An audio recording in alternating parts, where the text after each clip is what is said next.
I'm running for the 52nd District against Bill Ray and Peters, who elected not to show up tonight. I have a family history of supporting the United States. The War of 1812, World War I, World War II, Korea, Vietnam, Yom Kippur, Iraq, and other Mideast nations that I can't mention. I received the Republic of Vietnam Gallantry Cross with palm for the repatriation of our POWs. I don't think I'll be intimidated on Capitol Hill after having 129 missiles shot at me in one night in the Gulf of Tonkin. My background is quite unique. I'm an engineer, builder, land developer, international air carrier captain, retired, United States Air Force instructor pilot, retired, and of course a decorated Vietnam vet. One of the most important things that I've done, and you need to be acutely aware of this, is when I was in the Air Force, I was a U.S. Air Force Congressional briefing officer. I walked up and down the Dirksen building, hallways, the Russell building, and I affected change. And I know how to affect change. And this is something that Mr. Bill Bray has not done. All he's done is done what his party has asked him to do. And Mr. Peters, I'm sorry to say, will be a puppet in his first year as a freshman congressional representative if he goes up there.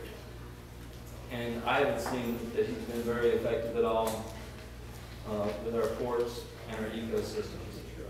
In my degree of engineering, I studied fluid mechanics, and I cannot tell you how sickening it is for me to see, on a daily basis almost, the lack of sewage treatment. The primary sewage gets dumped into our bays.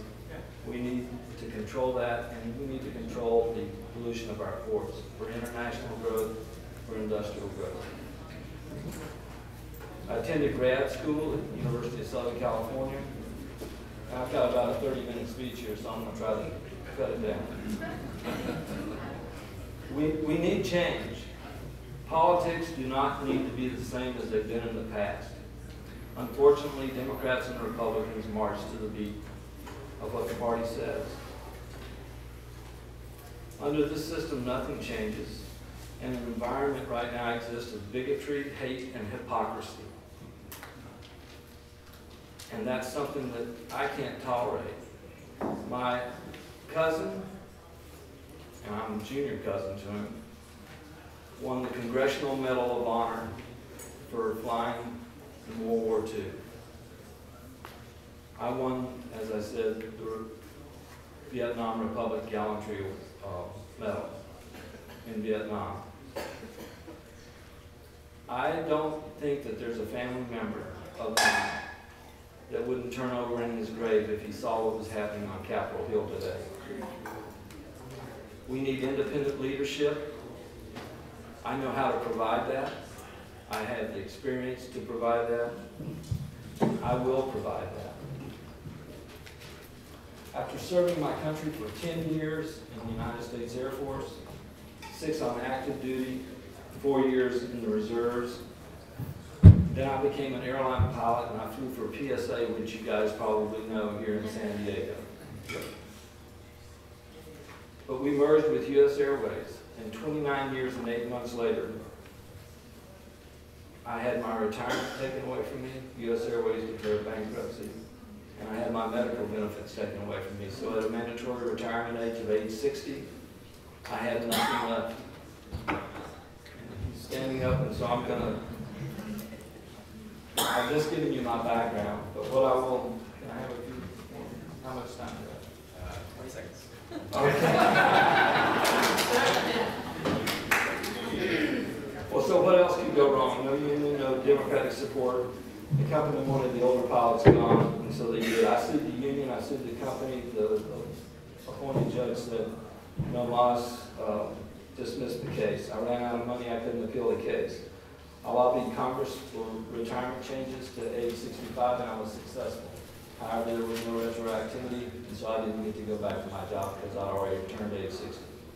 And so the one issue that I want to bring out tonight, and I mean there's so many about education reform and healthcare reform, but the one issue that I want to bring up tonight that's so important to me, and it's the only thing I have left, and that's Social Security. The privatization of Social Security is abominable.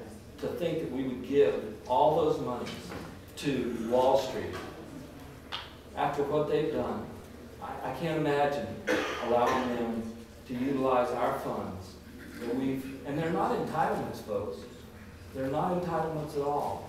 We paid for Social Security. We own Social Security. It's our money. And they want to privatize it and give it to these multi-million-dollar bonus baby investors up there on Wall Street. This is something that cannot happen. We cannot allow privatization of Social Security. I'll close after skipping a lot of this. And I'll say that never doubt that a small group of people, citizens, can change the world. Indeed, it is the only thing that ever has changed the world.